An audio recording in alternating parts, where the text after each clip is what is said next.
और आज श्री जानकी जी का जन्म महोत्सव है, जानकी नवमी। श्री जानकी जी मिथिला में भूमि से प्रकट हुई। हमारे अयोध्या के संत और मिथिला के संत कहते हैं कि एक दिन भगवती महालक्ष्मी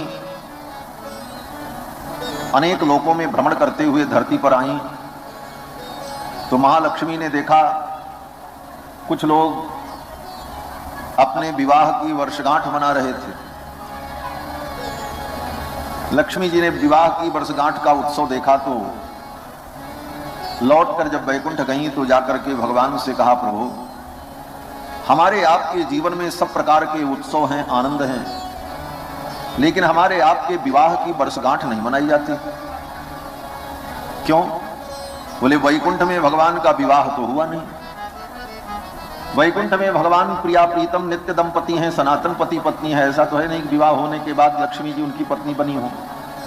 वो तो नित्य पति पत्नी है, प्रिया प्रीतम है। तो जब विवाह हुआ ही नहीं तो विवाह की वर्षगांठ कैसे हो? तो भगवान ने कहा, हम दोनों सनातन पति पत्नी हैं, इसलिए हमारे आपके विवाह की वर्षगांठ यहां वैकुंठ में तो संभव नहीं है। हाँ, एक उपाय है। बोले क्या उपाय है? भगवान ने कहा, आप भी धरती पर चलो और मैं भी धरती पर चलूं, मैं कहीं अवतार लूं और आप कहीं अवतार लो, फिर हम दोनों का मिलन हो, फिर विवाह हो, तो संसार के लोग प्रतिवर्ष हमारे आपके विवाह की वर्षगांठ मनाएंगे। तभी ये संभव है, वैकुंठ में तो संभव नहीं था। तो लक्ष्मी जी ने कहा ठीक है। भगवान ने कहा, हमने तो तय कर लिया है, हम तो अयोध्या में प्रकट होंगे, राजा दशरथ को अपना पिता बनाएंगे और वहीं अयोध्या में हमारा प्राकट्य होगा। तो महालक्ष्मी ने कहा कि अगर आप अयोध्या में प्रकट होंगे तो मैं जनकपुर में प्रकट होंगे, चलेंगे दोनों साथ, लेकिन आपके प्रकट होने के 6 वर्ष बाद मेरा प्राकट्य होगा। भगवान ने कहा, 6 वर्षों तक आप मुझसे दूर रहोगी? लक्ष्मी जी ने कहा, मैं धरती के अंदर रहूंगी, मिथिला के धरती में रहूंगी, और आप अयोध्या में प्रकट होकर के जब बाल लीला करोगे तो 6 वर्ष तक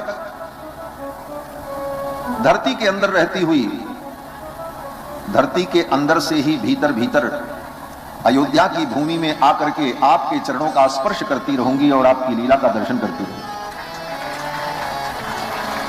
जब तक श्री जानकी जी का जनकपुर में प्राकट्य नहीं हुआ तब तक श्री जानकी जी दिव्य रूप से पृथ्वी के अंदर विराजमान होकर अयोध्या के राजमहल में ही भगवान जहां खेलते वहीं धरती के अंदर नीचे से ही भगवान का दर्शन करती और भगवान का अनुभव करती।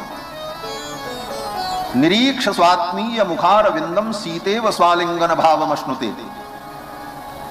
श्री मधुराचार्य जी महाराज कहते हैं कि भगवान दशरथ जी के आंगन में जब खेलते तो दशरथ जी का आंगन मणिमय, और उन मणियों में राम जी को जब अपना प्रतिबिंब दिखता, लोग तो यही समझते राम जी को अपना प्रतिबिंब दिखाई पड़ रहा है, लेकिन वो प्रतिबिंब नहीं, स्वयं श्री जानकी जी धरती के अंदर से भगवान को देखते। तो श्री जानकी जी को पकड़ने के लिए भगवान भूमि पर अपने दोनों हाथों को फैलाते बार बार, तो माताएं समझती कि ये अपना प्रतिबिंब पकड़ने के लिए लीला कर रहे हैं। निरीक्ष स्वात्मीय मुखार विंदम सीतेव स्वालिंगन भावमश्नुते।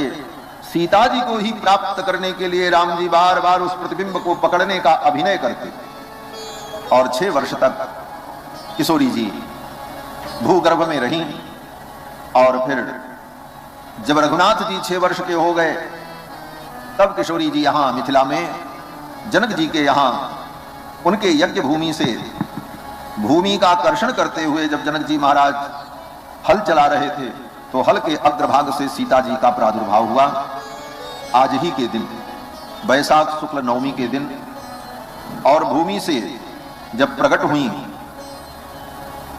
उसी समय देवताओं ने पुष्प की वर्षा की, जय जयकार की, और उसी समय देवर्षि नारद आए, और देवर्षि नारद ने आकर के जनक जी को और सुनैना मां को कहा कि ये आपका कल्याण करने के लिए भगवती पराम्बा आपकी कन्या बनकर के आई हैं, आप इनका लालन पालन करो, इनका पोषण करो।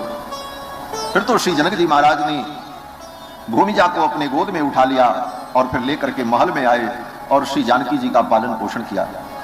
जैसे अयोध्या में भगवान प्रकट हुए, भय प्रकट कृपाला दीन दयाला कौशल्या हितकारी, उसी प्रकार जनकपुर में श्री जानकी जी प्रकट हुई, भई प्रकट कुमारी भूमि बिदारी जनहितकारी भय हारी, अतुलित छवि भारी मुनि मनहारी, प्रकट कुमारी भूमि बिदारी जनहितकारी भयहारी, अतुलित छवि भारी मुनि मनहारी, जनक दुलारी सुकुमारी, सुंदर सिंहासन तेहि पर आसन, कोटि उदासन तुझकारी, सिर छत विराजे सखी गणराज।